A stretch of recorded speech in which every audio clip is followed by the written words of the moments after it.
Back to, speaking of Hillary, her op-ed, which is really pretty spectacular in the New York Times. First of all, my team just showed me this. Have you seen the cover for her new book?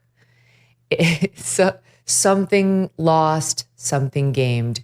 Gained is with a Freudian slip.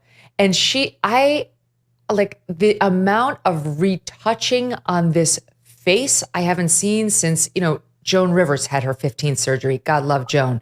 I don't know what she's trying to be with this soft focus. My executive producer, Steve Krakauer, is like, she looks nothing like herself. I said, well, why are you saying that? Like she's Cindy Crawford. That's a good thing in the case of Hillary Clinton. We shouldn't be upset. Sorry, personal insult, but yeah. My mind, though, like the air toucher, the retoucher deserves a huge raise. This is a much more soft, welcoming, friendly, I suppose, Hillary. Although again, to self-awareness, something lost, huh? I wonder what that was. Really, right. The woman who wrote a book called What Happened, like marveling over all the external forces that could have caused her loss in a presidential election that was handed to her on a silver platter. And then you get into this op-ed, which again is just remarkable for what's in there. She has a paragraph in there about all the prep she did to debate Donald Trump herself in 2016. And she ends that passage with these two words. I kid you not. It worked. It worked. You lost. If it worked, you would have won. Why aren't you the president if you're so smart about how to debate Trump? Asking for a friend. Like it didn't work out for you, but she comes in like the elder stateswoman, like you can do it perfectly is really what she's arguing. And it won't help because you can't debate this insane man. She writes, it's a waste of time to try to refute Mr. Trump's arguments like in a normal debate. It's nearly impossible to identify what his arguments even are. He starts with nonsense and then digresses into blather. This has gotten only worse in the years since we debated. So these are just insults, right? It's like actually what he did was he got out there and said you'd be in jail if he were in charge. And people loved the challenge of power of somebody who'd been considered untouchable. You, in the meantime, as we now know, were cheating behind the scenes of these debates. He was not cheating with the Russians or anyone else. And he was raising issues that really mattered to working class and middle America, whom she totally ignored. None of that's in the op-ed. None of it's in the op-ed. By the way, she also has a line in which she refers to Biden. She calls him this, the most empathetic president we've ever had. Oh my God. I cannot repeat this enough. Ashley Biden's diary. Was I molested? I think so. Showers with my dad. Probably not appropriate.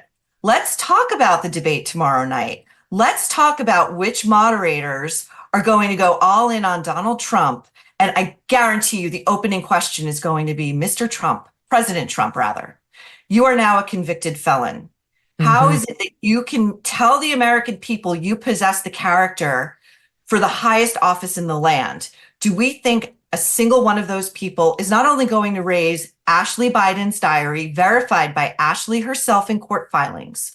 Do we think they're going to raise the concerns of world leaders at the G7 who said they have never seen an American president so out of capacity, mentally and physically? Are we going to reference the Wall Street Journal story 2 weeks ago in which 45 government officials, Republican and Democrat, said that they were so concerned about Biden's fitness for office and all but said he falls asleep in meetings and he clocks out at 3 p.m. What are we going to discuss this? I would love for Hillary Clinton to have raised some of these truths in this self-reflecting, self-regarding op-ed in which she, the biggest loser in modern American politics, is telling President Biden how to beat this guy. Mm-hmm. The other absurdity is in all of these debates, whether Trump was debating Hillary or Joe Biden, the moderators were on the opposing side. They were all against Trump. She had the assistance of every moderator they appeared in front of, as did Joe Biden. That was obvious to anybody watching. It's a lot easier to feel you did well when you're not getting asked the most pointed questions, when the other guy is taking all of the frontal blows. And you're right. Like if this, by the way, a prediction, I think if they asked Biden about his age and infirmity, then they'll feel they need to ask Trump the same question. They're going to both sides that one. Like, oh, well, they're both old. Yeah, they're both old. And Trump has normal, I'm getting older signs of aging, like he mistakes a name here or there, stuff that we all kind of do after we hit 50. It's not, there's no comparing what Trump is experiencing and what Joe Biden, no comparing, and no respectable, honest debate moderator would feel the need to both sides it. We'll see whether they do it. Okay, so we'll see. That's tomorrow night. Grand Canyon University, a private Christian university in beautiful Phoenix, Arizona, believes in equal opportunity and that the American dream starts with purpose. Change the world for good by putting others before yourself. Whether your pursuit involves a bachelor's, master's, or doctoral degree, GCU's online, on-campus, and hybrid learning environments are designed to help you achieve your unique academic, personal, and professional goals. With over 330 academic programs as of September, GCU meets you where you are and provides a path to help you fulfill your dreams. The pursuit to serve others is yours. Let it flourish. Find your purpose at Grand Canyon University. Private, Christian, affordable. Visit gcu.edu. Thanks so much for watching. If you like what you just saw, hit the subscribe button for more clips and full episodes.